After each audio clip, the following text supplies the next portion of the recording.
Well, now that we're entering week 4 of the class, I thought this was a really good point to stop and summarize kind of the big ideas that are going to be addressed on the upcoming exam number 1 for the course, and also to sort of provide you with another example of why what you're learning about is really important in the jobs of educators and hopefully in your job now or in your future job. So as we head into the week where you're learning about fairness, I just again wanted to remind you that there is our first exam at the end of this week, and the exam will measure the skills that are indicated in the course objectives that run for all of part 1 of the course. And the very first set of items on the assessment are going to measure the skills that are part of the idea of why do teachers need to know about assessment. And the background information that is, again, going to be assessed is, first of all, that you can define what assessment is. What is it? And that you could compare it to evaluation. And that's a really important distinction to make as educators because, to be honest with you, it's an idea that comes up in your practice regularly. In fact, I'll give you an example of how it came up in my practice as an educator just this last week. I was in a faculty meeting in my college, and we were discussing some strategies as faculty to address some concerns that some students were having with not feeling very successful. And one idea, as we were sort of brainstorming ideas, one idea that came up had to do with perhaps altering the kind of the category of what constitutes earning an A in a class versus a B and a C or a failure.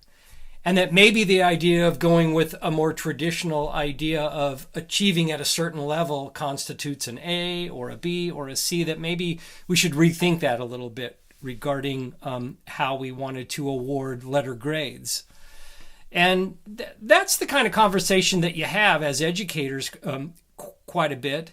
And during the conversation, one faculty member sort of communicated some frustration with the idea that a policy might be set in our school or in our department that affected how they assess their students, how they're going to make decisions about who learns what, and to what degree did somebody learn something, because what do we know about their class and about what they expect their students to learn. And that was interesting because that their perspective was all about assessment and not evaluation. The reality was we were talking about evaluation. And evaluation is putting a value to a particular measurement. When you're measuring a variable of interest, that's assessment. You can attribute a value to that. And so we were sort of talking about, well, what value do we ascribe to failure versus success? And that's a whole different conversation than asking somebody to re-examine how they are measuring whether or not somebody learned something in their class. That's different than having a conversation about what value you're going to place on what it is you do measure. So that's just one example of how the terms or the concepts of assessment and evaluation come up in the practice of educators. And again, it just came up this week with all the professional educators in my department. But most of what's going to be measured on the exam has to do with the 3 primary qualities of what makes an assessment good. And those qualities are reliability, validity, and fairness. And so this week you're entering into learning more about fairness. And last week the concept of validity was addressed, or I should say different types of validity. And before that, the idea of reliability. And again, I just want to remind you that on the exam, you're going to be measured over skills related to those concepts as they are described specifically in the objectives. For example, for reliability, we have an objective for the course that given a description of reliability measures applied to a specific set of data, you should be able to determine whether stability, that's test retest, alternate form, or internal consistency reliability has been estimated. Because remember, reliability is something that you can only estimate as an educator. And so you have to know, hopefully you understand by now that, so on the exam, you're going to be given a description of a reliability measure as it applies to a specific set of data. And you're going to have to decide what type of reliability is being estimated. And so that's how the exam is going to operate. And there is a practice exam that communicates clearly how that skill is going to be measured by me. So that's reliability. Again, as the author points out, reliability has to do with the consistency of an instrument or of an item on an instrument. How consistently does it actually measure the thing that you want it to measure? That's reliability. Validity is absolutely the most important sort of concept related to good assessments.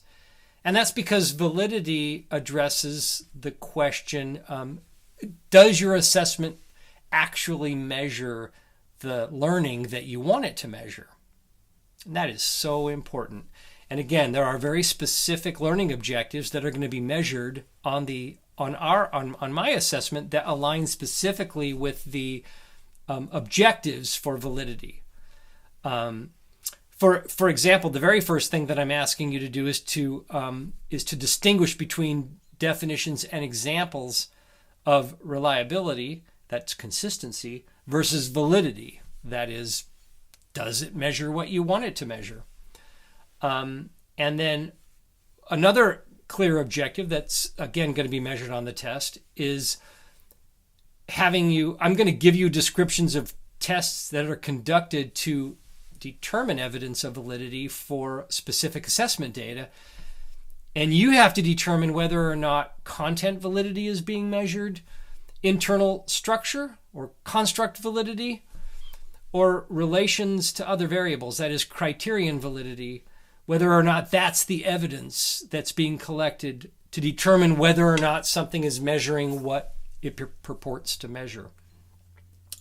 And there are common ways that teachers measure validity.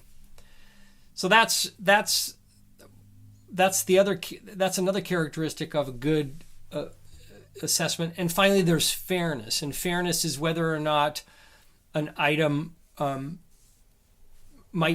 whether or not it fairly measures something given the individual differences of the learners. You want to ensure that items are not biased, that there are some learners that will just naturally do better on it just because of who they are and what their background is. I have to say that the most common bias that I see in terms of assessments and bad assessment items have to do with trying to measure something using a strategy that employs other skills that the learners might not have. For example, if you employ as a teacher essay responses to questions where you're trying to measure critical thinking skills, then you can't help but measure writing skills as well. And it's certainly okay to measure more than one type of skill with a single assessment item. But if you're a teacher who hasn't really taught your students writing, the kind of writing skills that you're going to be genuinely interpreting as you review an essay item, then you're certainly biasing the students who may not have the same level of writing coming into what it is you're trying to actually measure. So that's a really common way of biases that are sort of baked into a lot of different types of assessment items. So that's fairness. And I wanted to sort of summarize all of that, all of what's being measured with the first exam by walking you through what I think is a really good example of why creating good assessments is actually really an important part of a teacher's job, and why it can make them a much better teacher in areas that don't have everything to do with assessment. Okay, so I'm just this is just an example. Okay, so bear with me as I work through this example. So let's pretend for a minute that you are a teacher, and you're a teacher in a state where the governor came out and just said something that seemed a little inexplicable to you, okay? And let's say that what the governor said was that due to the fact that many parents in our state do actually regard magic as something that might border on a set of negative beliefs that impact the values of the families in that state, that because of that, you are not allowed to teach anything about Lucky Charms. Why? Because they're magically delicious, as everybody knows. So you can't be teaching anything about Lucky Charms. Okay.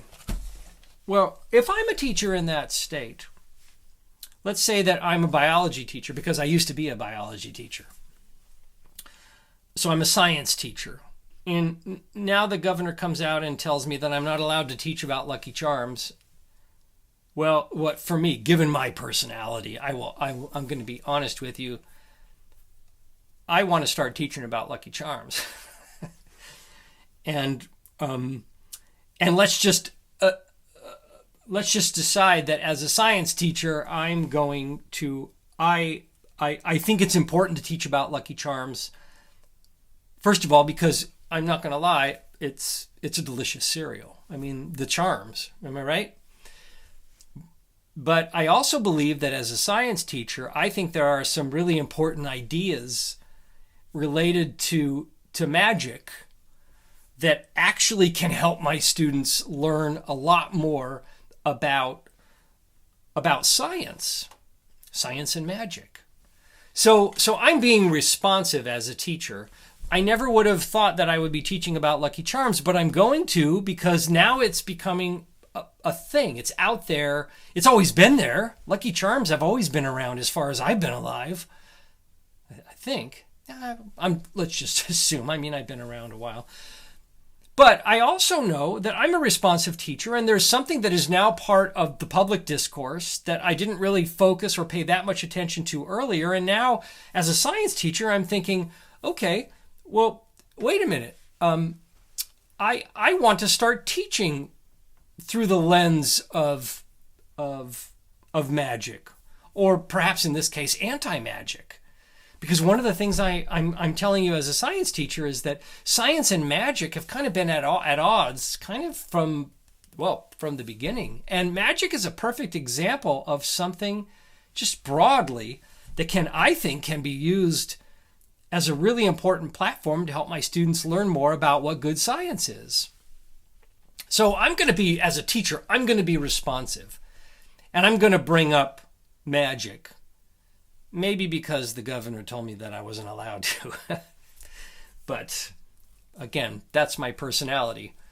So the first thing that I have to do is I have to decide, well, what's important for my students to learn about science and magic? What do I want them to learn? And because I'm a good teacher, I'm going to reframe that a little bit and say, well, what is it that I want them to learn how to do related to science and magic? And so, again, the next thing that I do is I try to articulate what I want them to be able to do, and then I try to consider and create ways to measure what I want them to be able to do. And I want those ways to be reliable, valid, and fair, because that's what makes a good assessment. And so the way that I have to approach this is I have to articulate some outcomes that operationalize the ideas of science and magic. And that may sound kind of abstract, But operationalize just means communicate about something that's difficult by how you know it exists. How do you know it exists?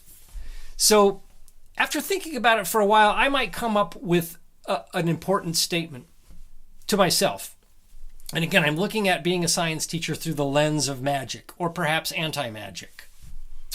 And that is, I decide, well, one thing that I think is important is what role science has played over the years in affecting how people view magic in my culture, in America. So what role has science played? And so I'm thinking about it, and I do recognize that for over a century, bad science has promoted a lot of erroneous ideas about what people actually believe about the truth. And it might be the truth about what kind of exercise program, diet program, vaccine response. It might be something about why somebody believes that might be a good approach or an effective method, or it might be something different. But I do know that historically, whenever the idea of magic is communicated as a truth, and people claim that they have scientific evidence of that, there's a good chance that there might be something suspicious about the scientific claims. And again, because I teach science, I want my students to have a good understanding of what good science is. And within the lens of magic, that's a great way to consider it. So what I might then say is, I'll sit down and say, okay, here's what I want my students to do. I'm going to give them a description of a situation in which scientific claims were used to support a belief that a magical solution was the truth, using science. And I want them to be able to criticize the science. So there, I just created a really good operational sort of description of what I want my students to learn related to magic and science. Because if you see what I'm doing, I want my students to apply some fundamental ideas about what good science is versus not good science.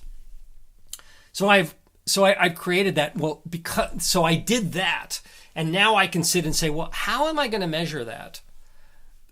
This is even before I decide what kind of presentations I want to give, what kind of experiences I want my students to have. Before I do all of that, I say, well, how can I tell that they can criticize a method that's used to justify magical claims? How can I tell that they have successfully criticized it?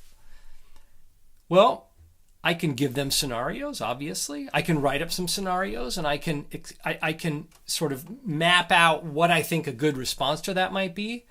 It's possible, given their reading levels and writing levels, it's possible that rather than having them respond to criticisms in written form, that I could do a really good job of creating some selected response items that relate to a scenario that I present to them.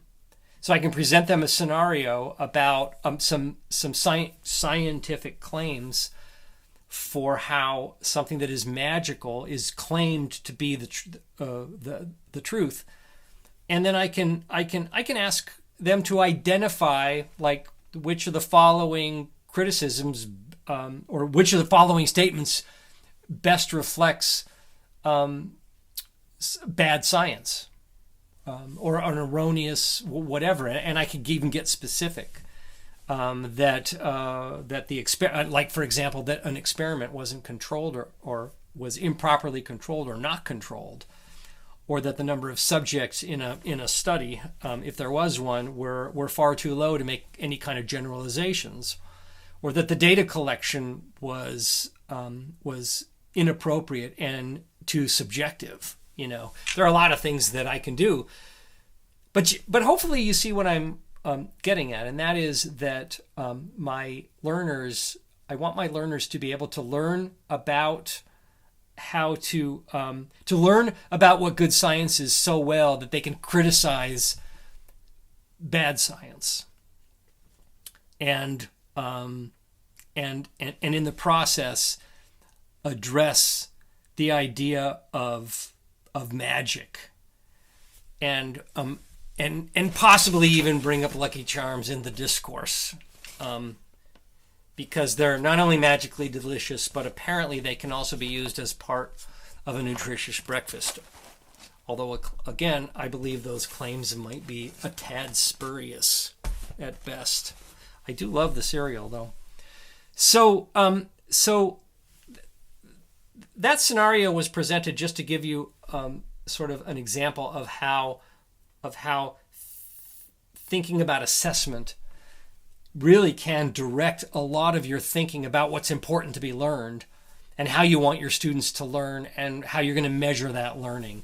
Now, in the next part of the class, part 2, that part addresses, well, how do you create valid, reliable, and fair assessment items specifically? How might I create items in which I can legitimately measure the degree to which my students can criticize a method used to justify magical claims in light of good science? So that's part 2. Part 1, again, addresses just the big picture, the overall fundamental concepts of good assessment versus evaluation, and then reliability, validity, and fairness. So again, there are practice test items. There's a part of the website that focuses on how do you take one of the exams in the class. So I urge you to walk through those pages as well. And please feel free to contact me if, as you prepare for exam number 1, there are some questions you have, either about the content or about the nature of the exam itself, because it will be online, it'll be individual, it'll be timed. I think I mentioned that already.